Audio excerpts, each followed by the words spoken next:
Welcome to Epilogue Podcast, the show where we discuss some stuff that happened on a different show ages ago which nobody really cares about anymore.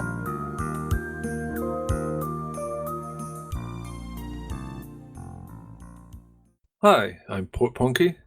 And I'm LeBloc. Today we're discussing Deep Space Nine, Season 5, Episode 26, Call to Arms. And this is the season finale. The Federation faces an ultimatum from the Dominion as they mine the entrance to the wormhole. So, how did this finale tickle you? I thought it was great. I had a lot of fun. The tension built up, and then we got a space battle, and it all felt substantial. They took over the station. They abandoned ship. It was exciting. They lose. Yeah, they lose for once. When they get in these huge battles, you always think, all right, they're going to win. Let's see how they resolve it. But then they don't. They have to leave. And then they ruin everything for the invaders, and we have to see how they deal with it next season. Well, before we get on to next season, we should discuss the details of this episode. Rom and Lita tied the knot. Yes, they do get married. I really enjoyed Rom asking Cisco to officiate, and he starts off with, "Will you marry me?" That was quite funny. It was funny even though it was a universal translator pun. If it makes me laugh, I'll excuse it. That might explain the previous episode for you. Yeah. Well, fair enough. But it wasn't just Rom and Lita. Garrick and Zial seem to be, well, they don't get married, but they're well up into each other's personal space. I don't know what to call this. They're hitting it off. Yes, they are. They share a smooch on screen. I was wondering if Garrick was trying to do this to annoy Ducat. You can never tell with Garrick, which enhances everything he does because you don't know his motives. But I'm sure he likes Zial. She's lovely. But you always think if he went with Zial in an adult manner, at the back of his mind, he might just be thinking, ha ha ha, Ducat, ha ha. Regardless of his motives, they handled that relationship well, where it doesn't feel creepy. And I'm glad for that. Yeah, they're a nice couple. Garrick's a true romantic. Or is he? A person who is not a true romantic is Odo, who describes love as an unnecessary distraction. Not directly, but he kind of implies it. Yeah, he strongly implies it. He's the master of bottling up his feelings. Well, he's kind of a walking bottle himself. I imagine him hollow. There's no reason to imagine that, but it's funny to me. Well, he wouldn't be hollow. He's got to have muscles and stuff. But he could have spaces where organs he wouldn't need to mimic would go. Like, he doesn't have a digestive system or any of that. So, yeah, he could be like Bender or Futurama. There's actually a lot of couples in this because Dax and Worf plan to tie the knot. Which I will predict they will not. As soon as that scene played out, I thought Dax just signed her own death warrant. She's going to die because she professed her love and they're going into battle. And to make this battle feel as if they've sustained heavy casualties, you can't just show a bunch of random people being killed. I think they're going to murder. They can and do on Star Trek. That's their calling card. Yeah, sure, they'll do that. But I am convinced. They'll do it regardless, yeah. I am convinced that they will kill off Dax now.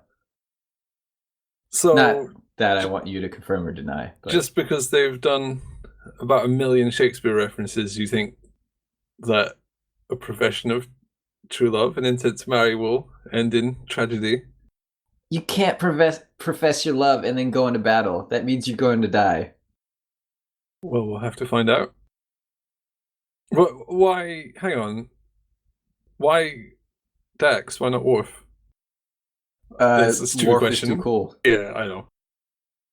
Plus, we saw him imprisoned and having battles to the death, one after the other, daily, and he was fine. Yeah, he's not so easy to kill. But if he's on a spaceship that blows up, I don't think his boxing career is going to matter much. But I guess they probably wouldn't kill the main character with a spaceship explosion. And they introduced him midway through the show's run. I don't think they would want to get rid of him so quickly. That would be a way to make him feel unwelcome.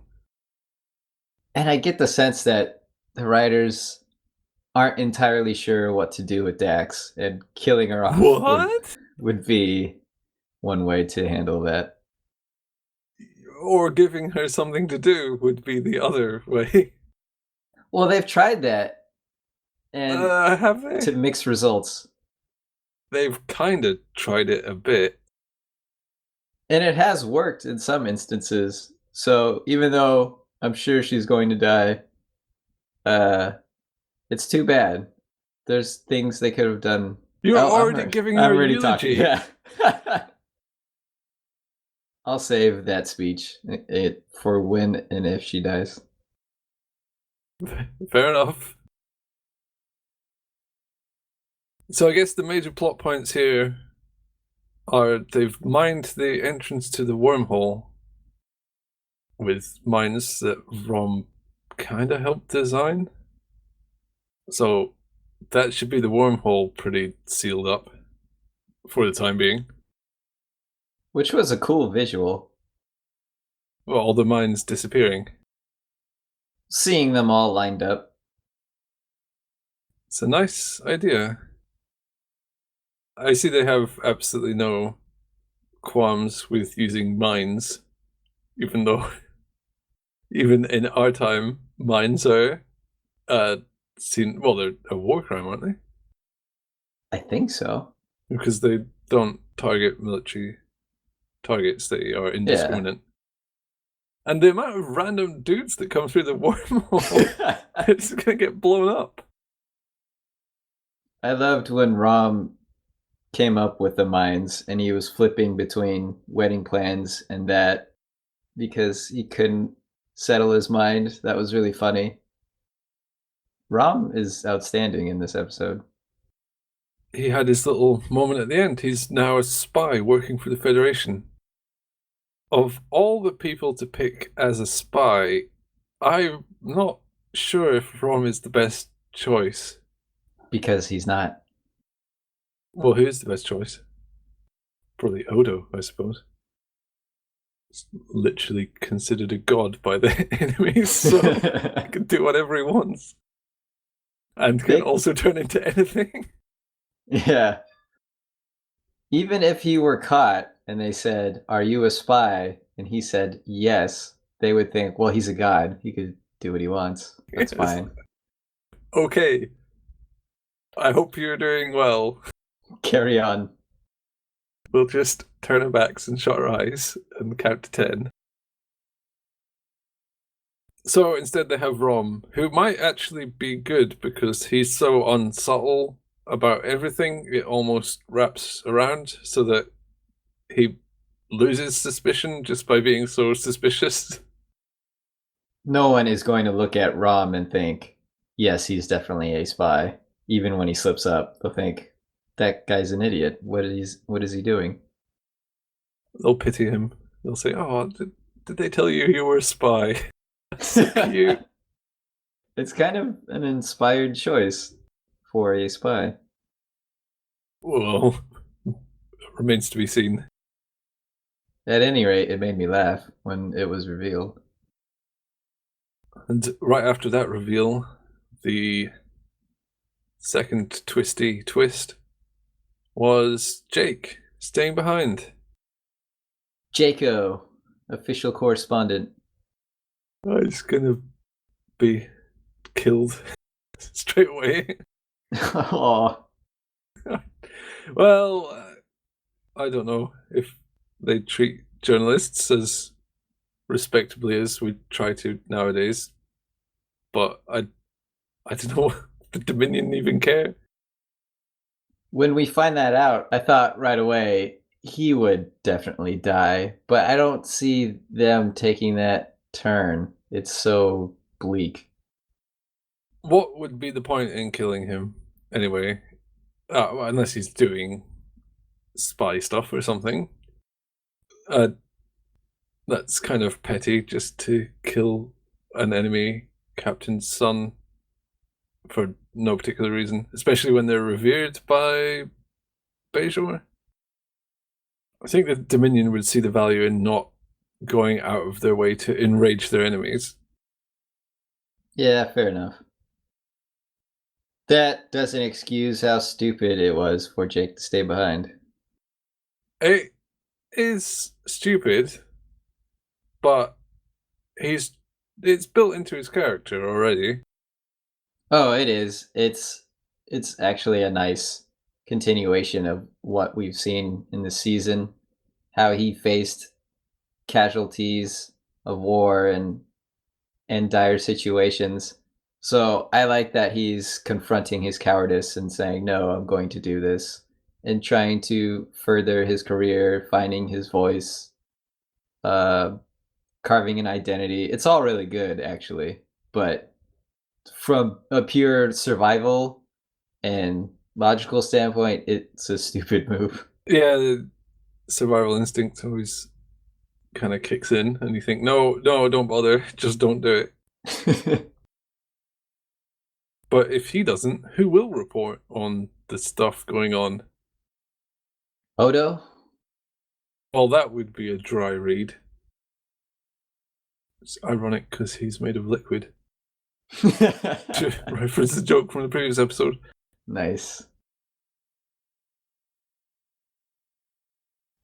The Romulan Star Empire and Bajor both signed non-aggression treaties with the Dominion. I suppose the Bajor one is more interesting because Sisko kind of predicted it all. It makes the most sense for Bajor to do that. Well, yeah, otherwise the Jem'Hadar guys would put them as the number one target to wreck. There's no guarantee that they will honor that, but still, you want to take that chance over certain death. I think they would honor a non-aggression pact because you basically keep everyone neutral, take out all the guys that stand against you, and then all the neutral guys will say, well, quid's in. They're not going to reform a fleet and fight you when you just trashed everyone else. Or at least it seems to me beneficial to have as many neutral parties as possible. We heard rule of acquisition number 190. Hear all, trust nothing. You can't trust nothing, but I understand what it's getting at. Well, just be skeptical. Yeah. Hear all, trust nothing sounds better than don't believe everything. Don't believe anything you hear, it's all lies. It's odd they got to number 190 before they said, hey, be skeptical of information you hear. Because the rules themselves need to gain your trust, and then they want you to be indoctrinated before you start questioning things. Because if you start questioning things too early, then you'll abandon the rules altogether. Because a lot of them are complete guff. Yep. Okay, well, that's standard indoctrination technique. You get the harder to swallow pills later, once you're already bought into it. One of the things I loved in this episode was Kira protesting as a major in the militia and then immediately reporting for duty as if to say, look, I have to make this hollow gesture. Let's get it over with and let's get down to what we really need to do here. It was all part of Cisco's plan. He's pulling all the strings. Including naming this self-deton... Wait, what's it called? Self-replicating mines? No. Self-sealing stem bolts? No. Including naming the self-destruction program after himself. What, Cisco 197? Yeah. I always think he has named all his programs Cisco 192, 193, 194, so on. And then later, should they retake the station, you might be like, oh, which program was the baseball program I like so much? Computer activate Cisco 193. Nope, wasn't that one. Accidentally hit on Cisco 197. Cisco 64. That's the one. That's his N64 emulator. There's not really a lot to say about this episode because the quality was top notch and the plot was moving at quite a pace. Things were actually happening, as in not things that are going to get reset. They did a great job of making this battle feel way different. The stakes were upped. It was a rough time. I think what really nailed it for me was at the end when the Rataran and the Defiant joined the Federation fleet. And it's just huge. Yeah, that was nice to see. It's quite an omen for what's coming next, I suppose. An omen? I don't know what it is. But it gives you a feeling like, oh, the feces is about to collide with the air circulation device. Even though these space battles look dated, it was still fun to watch and looks cool. And I think a lot of that has to do with the clarity of the action. It's not frenetic and crazy. I can tell what's happening in the scenes. Everything looks deliberate. I'm not lost. Whereas the trend now is quick cuts and zoomed in. You have no idea what's going on. It's supposed to give you a sense of chaos, but I've always hated that. And I like this old style more, so that was pleasant. Special effects aren't even special anymore. They're just regular. I don't think they matter that much either. People still watch like early Doctor Who and enjoy it. Yeah, okay, if it's done flawlessly with computers, you don't need to even think about it. It's just there. But, well, people still go to the theater. So, all of these things are really secondary to telling a good story, which is often what they don't do with crazy special effects nowadays. You get the camera spinning around the character's head 400 times a minute. Oh, great. I don't know why that helps, though. This camera spinning has such emotional resonance. Oh, I get it. The character is dizzy. It was fun to see a good old-fashioned space battle with them shooting each other, even if most of the scenes were reused from various different episodes we've already seen. Doesn't matter. Still cool. Before we get to season roundup talk, do you have a quote from the show? We're losing the peace, which means a war could be our only hope. Whoa, you don't say. That seemed a bit obvious to me. Yeah, if if things aren't going well one way, maybe you should change your approach. Well, I mean, just peace and war being opposites.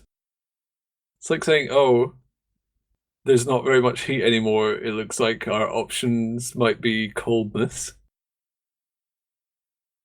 But aside from the slightly redundant statement, yeah, it seems like war is on the cards.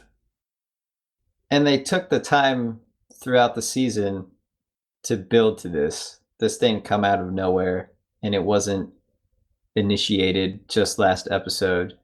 We've been seeing this all season, so that makes it feel grander. Not even this season. We've been seeing it since roughly season 3. That's when the changelings started infiltrating, anyway. Which adds a whole lot of weight to this finale. Yeah, it's been a nice curve of escalation, and now it seems to have escalated far enough that it's blossoming into a fully fledged war. Our little war is all grown up. Oh. One tiny detail that I liked a lot in this episode, and I want to point out, is when Jake talks about seeing his work in print, and he uses that word print, which doesn't make sense because things aren't printed anymore, but words survive past their original use all the time. So I like seeing that. One example I thought of was the word dial. You don't dial a number anymore. You used to. There's no rotational component. Yeah, it used to literally be a dial where you would rotate. Now, dial a number, that's just the verb that's used, even though it doesn't make any sense. But it doesn't hit our ears strangely because that transition happens over time, and it's seamless that way. And I see print the same way. I'm sure that's what will happen, that if you publish something, even if it's exclusively digital, people still consider it as print. It's something published. I bet a lot of words are like this. Oh, Actually, I'm sure. You sure love words? Yeah, I do. That's fine. It's okay to love words. Okay, thank you. Right, this was the season finale, so we should probably talk about the season as opposed to the episode. How Really good season. Yeah, okay, I was going to ask, but yeah. I place it about on par with season 4. I don't think there's much between them in quality. They're both good. I was trying to decide whether I like 4 or 5 more, and then I gave up. I thought, well, I like them both a lot. I'll leave it at that. They're both really good seasons. Yeah, they sustained the quality. I think 5 had a few less interesting episodes, but the Dominion invasion stuff was so good that it tips it to being about on par with 4. The consistency and quality is outstanding at this point. This is a great show where we're at. It's such a shame. The viewership at this point in its run was in the toilet. Hey, at least it didn't stop them from creating quality television. It maybe even helped, although probably not, because Voyager had fairly low ratings as well, and Voyager, in my opinion, is not good. That's so disheartening. It's like Deep Space Nine season 1 again and again. It's maybe not quite that bad, but it's I don't know. It flails around a lot without really doing much. So, what is your favorite episode of season 5? Of season 5, well, mine's is The Ascent. Okay, As I you thought so. probably knew, because I said at the time, Yeah. This is probably my personal favorite episode of the show. Can you guess mine based on comments I've said? Well, you'd love words, so it's definitely going to be a Jake episode. I honestly don't know what you're going to say. by Inferno's Light. During that episode, I professed a weakness for prison outbreaks. Oh, that's right. Outbreaks. I mean, breakouts. Breakouts. There's prisons everywhere. They keep multiplying. We don't know what to do. It's an The epidemic. vaccine. Interesting that you chose By Inferno's Light, because people often say that In Purgatory's Shadow is the better half of the two-parter. The first half, that is. Well, the second half is when... Oh, maybe I'm getting this mixed up. Isn't Inferno's Light when we find out Cardassia joins the Dominion? Yes. Okay. They're was both good. a huge... Yeah. And seeing Garrick face his claustrophobia, that was really interesting. I think the first one is more liked because it's got the Bashir Changeling reveal. That is really awesome. And it makes you reevaluate the past few episodes of Bashir. That's a lot of fun. I like that reveal a whole lot, but I don't know. I like the second part more. That's fair enough. The Bashir Changeling twist is great because they did a bunch of stuff with Changeling Infiltrators, then they drifted it into the background long enough for you to forget, and then they just throw it in your face. You feel silly for forgetting, or I did anyway. Yeah, I did too. Those tricky writers. And it's a good excuse to have bring back the old uniform. Well, it's important to distinguish the characters. But yeah, there's a nice little visual clue. So I would probably ask what your least favorite episode was, but it's almost certainly Let He Who Is Without Sin. Of course. Because it's god awful. Do you have another least favorite that's not that one? Not really. I had that one clearly in my mind as worst of the season. Yeah, there's little doubt about it. I think the other weak ones were Ferengi Love Songs, and I thought A Simple Investigation was a bit weak. Yeah, it was. It would have been so much better if Odo were human. Well, not much to discuss there. Worst one is obvious. Going back to good episodes, I want to bring up Trials and Tribulations and how fun that episode is. It's a crazy little piece of episode. It's a crazy little episode, especially considering the computer technology they used to do that was really in its infancy. That episode works so well because it's not just for Star Trek fans. The original series is so huge. It's part of television history. Even if you have a passing knowledge of Star Trek, you're aware of Kirk and Spock. You know the original series exists. And it's still fun to watch as someone who has never seen an original series episode. And I know it exists. I've heard those sounds and I've seen those actors, and it was a lot of fun to see them pull that together. Kirk and Spock and McCoy are so ubiquitous that any comedy show will do a Star Trek parody without thinking about it. It's sort of woven into the culture nowadays. What about MVP? Who of the cast performed the best?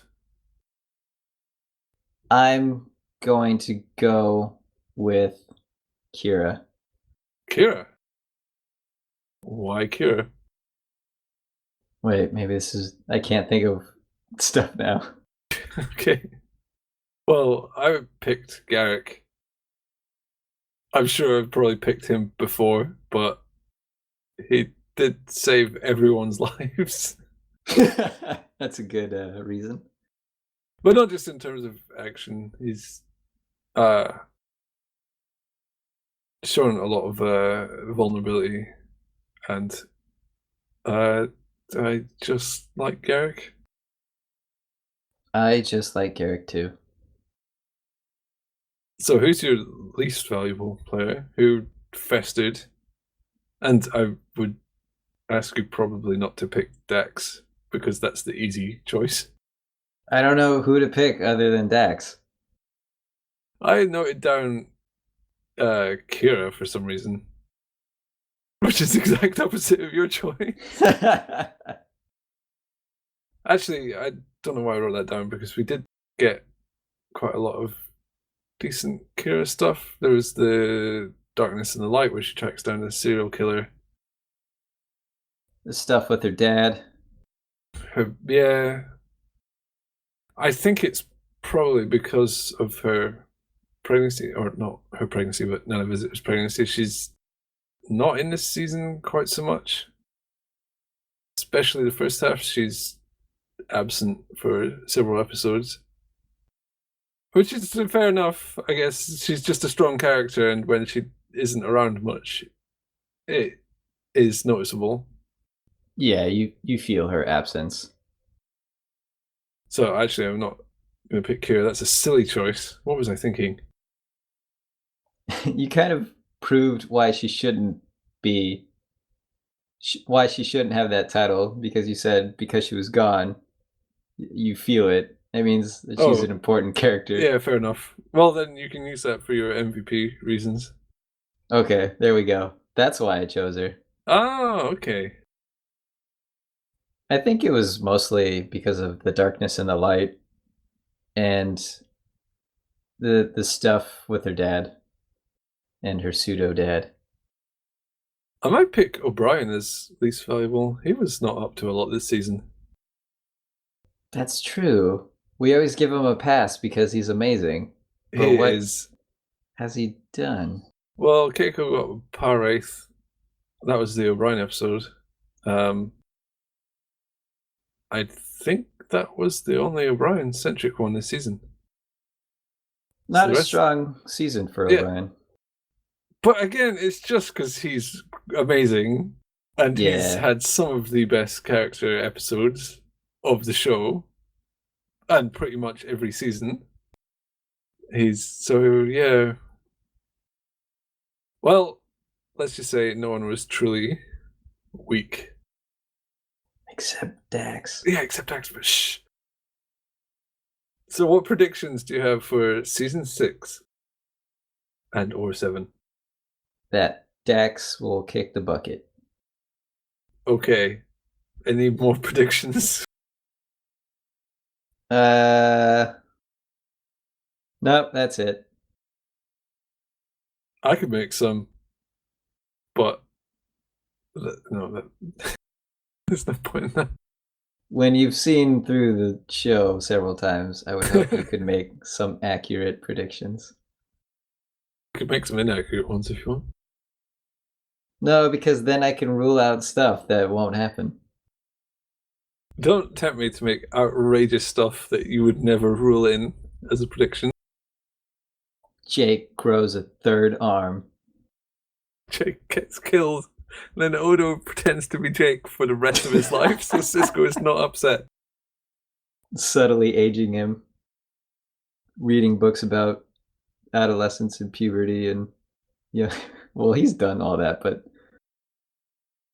trying to convincingly age him.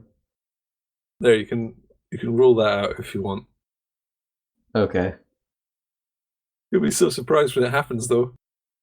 I would be. Well, that's a sweet prediction you made. We should move on to season 6 to see if it happens. The show should be called Tarek Noor now. At least going into the next season. For how long? 1 episode, probably. What do you think? Is this get 1 episode? Just zoom right back with the massive fleet. He left his baseball there. Damn straight. Cisco would never abandon his baseball unless he knew he would get it right back. Well, we'll have to see. Okay, let's do that. Let's do it.